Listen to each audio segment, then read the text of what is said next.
आमच्या लोकशाहीचं.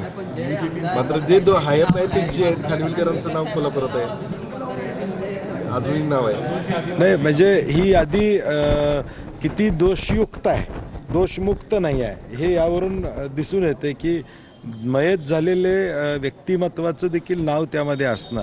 मला वाटतं निवडणूक आयोगाचं आता काय शेवटच्या 5:30पर्यंत उमेदवार घरला जाऊ शकतोय, तरी बरं त्यांनी सांगितलं नाही की आणखीन काय नवीन सांगितलं नाही, रात्रभर सुद्धा फिरू शकतो म्हणून सांगितलेलं आहे. नशीब आमचं. मुख्यमंत्री आणि उपमुख्यमंत्री आले होते, शेवटचाच प्रश्न करतात, मात्र थेट तुमच्यावरती टीका करणं दोघांनी टाळलेलं आहे. कशा पद्धतीने नाही कारण ते आले होते तेवढ्यासाठीच ना, आले होते. मी मगाशी म्हणलं तसं कोल्हापुरातल्या स्थानिक भाजप, शिवसेना, राष्ट्रवादी नेत्यांची त्या ठिकाणी विश्वास कोल्हापूरकरांना देण्या एवढं या ठिकाणी विश्वास राहिलेला नाही, आणि म्हणून या दोघांना यावं लागलं की आम्ही आहोत त्यांच्या पाठीमागे सांगण्यासाठी.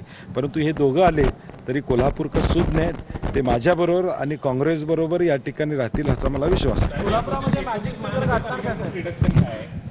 नाही चांगलं यश मिळेल. म्हणजे तुम्हाला आता एक लक्षात आलं असेल, नगरपालिका नगरपंचायत म्हणजे 20-22% मतदान हे काँग्रेसला पडलं.